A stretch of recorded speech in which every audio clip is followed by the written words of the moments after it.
వస్తువుల కోసం అంటూ వధువు ఇంటికి వెళ్లారు. తిరిగి వాళ్ళంతా కూడా వస్తున్న క్రమం లోపల వీళ్ళందరూ మహబూబాద్ జిల్లా కురవి మండలం సూదనపల్లి గ్రామానికి చెందిన వాళ్ళు. సో వాళ్ళు ఇంటికి తిరుగు ప్రయాణం అయ్యారు. అర్ధరాత్రి 12 గంటల ప్రాంతం లోపల రోడ్ పక్కనే వెహికల్ ఆపడం జరిగింది. సో ఆగిన వెహికల్ ను వచ్చినటువంటి బోర్వెల్ లారీ సరి గమనించకపోవడంతో అతివేగంగా వచ్చి ఢీకొనడం జరిగింది. దీంతో ప్రస్తుతం అయితే మరో 9 మందికి ఎంజిఎం లోపల విషమ పరిస్థితిలో చికిత్స అయితే పొందుతున్న సిచ్యువేషన్ కనిపిస్తోంది. భీమదేవరపల్లి మండలం కొత్తపల్లి గ్రామ శివార్లో ఈ యాక్సిడెంట్ అయితే జరిగింది. సో అందులో 14 ఏళ్ల బాలిక వెహికల్ దిగి కిందికి వస్తున్న క్రమం లోపల తన బోర్వెల్ లారీ ఢీకోవడంతో ఆ వెహికల్ కు ఆ లారీకి మధ్యలో చిరుకుపోయి పూర్తిగా నుజ్జునుజ్జై మరణించిన పరిస్థితి. సో ప్రస్తుతం అయితే హితగాత్రులందరినీ పోలీసులు ఎంజిఎం తరలించారు. ఆ లారీ డ్రైవరు పరారీలో ఉండగా లారీ డ్రైవర్ కోసం కూడా పోలీసులు గాలిస్తున్న పరిస్థితి. ఇక ఎంజిఎం లో ఉన్నటువంటి 9 మందిలో మరి 4 పరిస్థితి విషమంగా ఉండడంతో వాళ్ళని హైదరాబాద్ కు తరలించేందుకైతే ఏర్పాట్లు చేస్తున్నారు. మొత్తానికి పెళ్లి కోసం వెళ్లి వేడుక తంతు పూర్తి చేసుకొని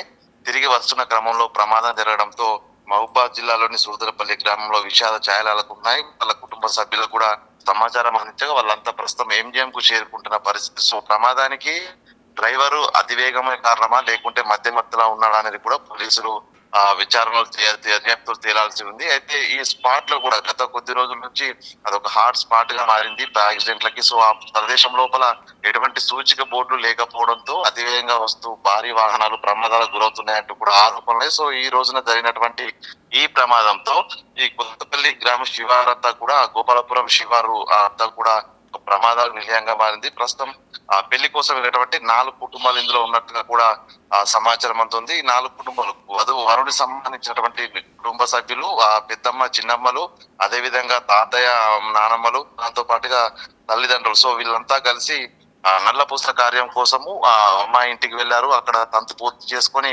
తిరిగి వస్తున్న క్రమంలో ఈ ప్రమాదం అయితే చోటు చేసుకుంది. ఇక ప్రస్తుతం ఈ 4 అత్యంత విషమంగా ఉన్నటువంటి 4లో కొంతమందికి బ్రెయిన్ లో క్లాటింగ్ అయింది. సో సీరియస్ ఉండడంతో నిమ్స్ కు తరలించాలంటూ వైద్యులు చెప్పారు. సో వాళ్ళ కుటుంబ సభ్యులు వచ్చిన తర్వాత వీళ్ళని హైదరాబాద్ కు తరలించే అవకాశం అయితే ఉంది. ఇక చికిత్స పొందుతున్నటువంటి మరో 5గురిలో కూడా కాళ్ళు ఫ్రాక్చర్ అయిన పరిస్థితి, కొంతమందికి చేతులు కూడా ఫ్రాక్చర్ అంటే పూర్తిగా అతివేగంతో వచ్చి ఢీకొనడంతో ఆ వేగానికి ఈ బొలెరో వాహనం కూడా రోడ్డు మీద నుంచి పల్టీలు కొడుతూ వెళ్లి రోడ్డు పక్కన ఆగిన పరిస్థితి. అంటే ఆ స్థాయి లోపల ప్రమాదం అయితే జరిగింది. ఇక ప్రస్తుతం ఈ యొక్క చనిపోయిన మృతదేహాలకు పోస్ట్ మార్టం కోసం కూడా మార్చిరికి తరలించారు. మరోవైపు చికిత్స అందుతున్నటువంటి వాళ్ళ కుటుంబ సభ్యులు వచ్చిన తర్వాత వాళ్ళని హైదరాబాద్ కు తరలించేందుకు కూడా ఏర్పాటు చేస్తున్న సిచ్యువేషన్. మొత్తానికి ఈ ప్రమాదము 4 కుటుంబాల లోపల విషాద ఛాయలు అయితే నింపింది. ఓవైపు అమ్మాయికి సంబంధించినటువంటి కుటుంబ సభ్యులు కూడా ప్రస్తుతము ఎంజిఎం వద్దకైతే చేరుకుంటున్న సిచ్యువేషన్. మొత్తంగా ఈ ప్రమాదంతో అటు పెళ్లి వేడుక జరిగి సంతోషంగా ఉన్న కుటుంబంలోను, అదే విధంగా వాళ్ళ